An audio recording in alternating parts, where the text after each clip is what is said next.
Hello, welcome to another video. My name is Bourgeau, and this video is on the lessons I learned from legendary marketer Steph Perez. Steph Perez is a 11-year-old digital marketing enthusiast who has educated thousands of aspiring digital marketers to get their start in digital marketing and to go on to create six-figure businesses for themselves. Steph created her business on the power of inspiration and empowerment with a goal to help more people experience their breakthroughs and begin living a life of freedom. This video will look at the lessons learned from Steph's email copywriting class within the Legendary Marketer's 15-day online business builder challenge. Specifically, this video will be focusing on the autonomy of a high converting email, 6 of Steph's hottest emails, and the rules she follows to produce results in her business. I've also included a link to the document of this video if you wanted to follow along in the comment section. For the marketer, an email needs to be broken up and separated in order to craft emails that convert the best. They can be broken up into different sections, and we're going to look at the sections now in the anatomy of an email. First section is the subject line, and besides the sender name, this is the only way a reader can get a feel for the email prior to making the commitment to opening up the email. The subject line should be treated like a headline or a subject line of the email, grabbing the reader's attention while striking curiosity.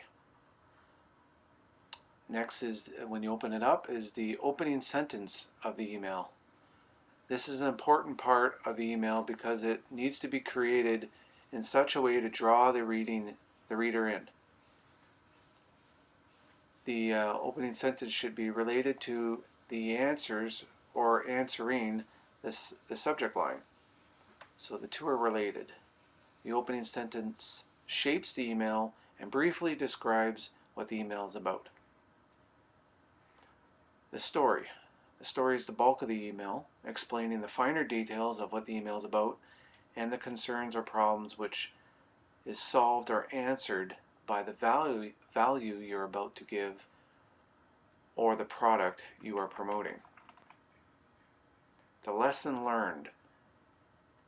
Steph describes that there's a lesson to be learned in every email, and the details of the lesson should be near the conclusion of the email as the answer to the problem which was outlined at the beginning of the email. So she says the lesson should solve the problem and give a type of a lesson. This should draw the reader into the lesson by the reader seeing themselves, or you should be able to make the reader part of the story with the lesson and show how the lesson is related to what they could also achieve easier with your product or the value that you're giving. The call to action. This is at the end of the email. This is in the conclusion area that is your CTA, your call to action. Examples of a call to action could be if you want to know more about this, this, and this, then click the blue box. If you ever thought it wasn't possible to do this, blah, blah, blah, then you can do this. Another example is if you are ready to do this, then do this. And when I say that's where you do your call to action, saying, well, if you're ready to achieve more money with your online business, then make sure you check out my offer on the next page, or make sure you check out my offer. Steph has had great success with emails that have a theme or style to them. It's not just about send out an email and hope you're lucky. You have to craft the email with a style or a theme. So when you send out emails every day, is what she suggests, to your list of client prospects, your emails can then be connected to or related to one another with themes or a congruency from email to email. So she suggests 6 of her hottest selling email themes. Her first theme is a story email. Steph creates an email like telling a story with conversation, kind of conversations between people, like she was telling a story of another story. she, she gets kind of creative about that. The other type of email is a checklist or a tips email to provide valuable help, but without giving the answer. It's important not to give the answer because your answer is the product you're trying to promote. So click on to find the answer type of thing. Question answer type of email. This is important to structure this question answer email to always be, the question I should say should always be asking a yes answer all the time. So a typical, I don't know if I can make up I should have an example for this, but would you like to see more conversions with your emails? Yes, I would like to see more conversions. And then you ask the question and then you state the answer. So Q, would you like to see more conversions? A, yes, I'd like to see more conversions. So that type of thing. You never give a question that gives a no. Giving a yes answer all the time gets the reader in a yes frame of mind, which helps conversions. Controversy emails. You create a risky statement in the subject line with an accompanying opening sentence that provides more supporting details for that subject line. Meanwhile, the story or the body of the email could ask a bunch of questions or be typical responses to that controversial subject line. After the few statements or responses to that opening sentence and subject line, then you introduce the idea that your product is a solution to all that controversy. Popular references is the idea of introducing a pop culture or a pop theme or a subject into the email to relate to everybody that would recognize that. For example, popular movies or songs or the weather or news. So you introduce that in the subject line, like how about that? How about the Leafs last night type of thing? And then you go on with popular opening sentences and things. The opening line should explain what the subject line is referring to. So you could say, the Montreal Canadiens beat the Leafs, and then you go into the story of it. So you relate the opening line to the subject, and then the rest of the email explains the whole thing in a typical type of problem that people would see with this controversy going on. So you have to be creative with this, and it's not easy to do. It takes time, that's for sure. Curiosity is the last style of an email, and this would have an open or a subject line that opens up the idea of a large amount of curiosity. Then it's almost a controversial type of curiosity. Who did you murder last night? And then of course you would the opening line of your email would explain that, okay, that's not really what I meant. Who did you murder? Maybe you murdered your campaign, or you did so great you killed it, this type of thing. So the goal is to raise the curiosity of the subject line, get them to open it up, and then the opening line would support the statement in the subject line by explaining it, and then the rest of the story would be spilling the beans on the idea of explaining the thought process and how the product is the answer to you killing your campaign or wanting to kill your campaign.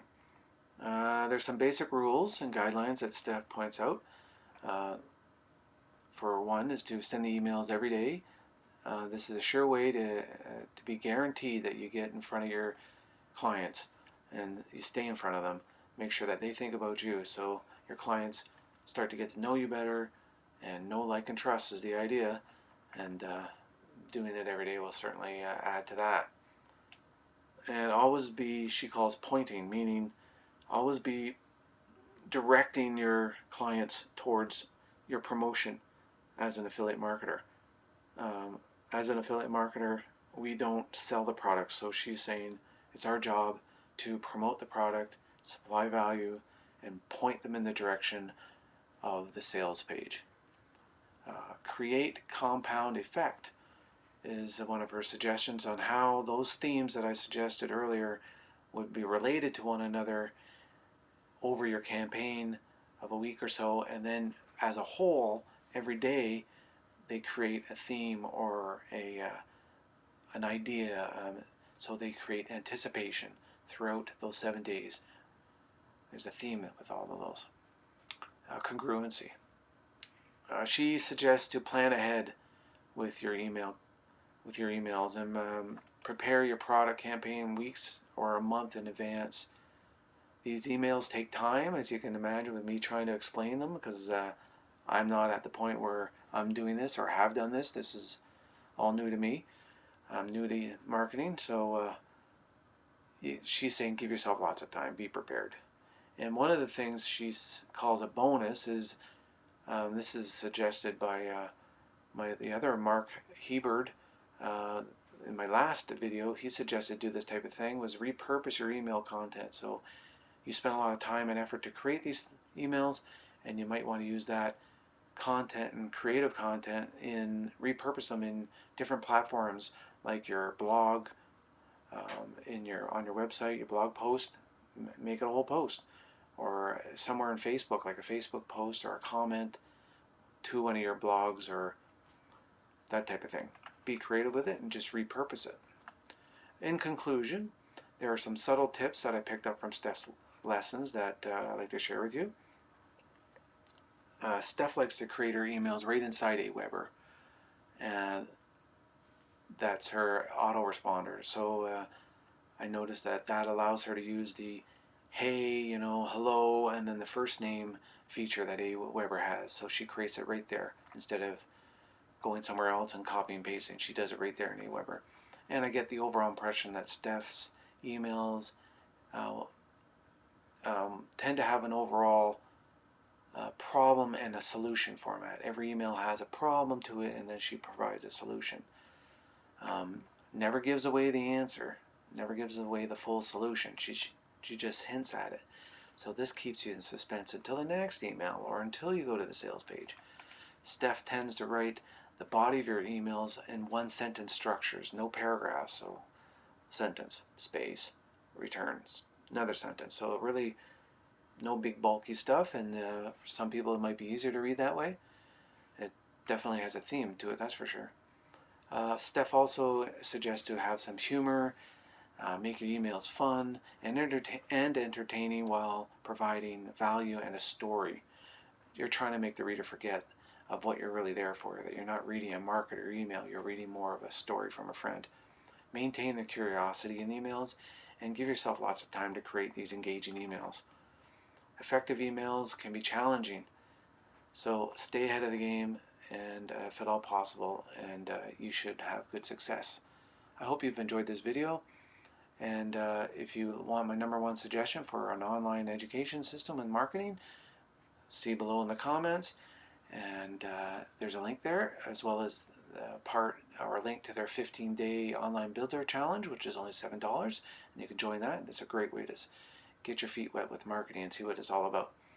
So until my next video, thanks very much for sharing or viewing my video, and I hope you see you on the next one. Bye for now.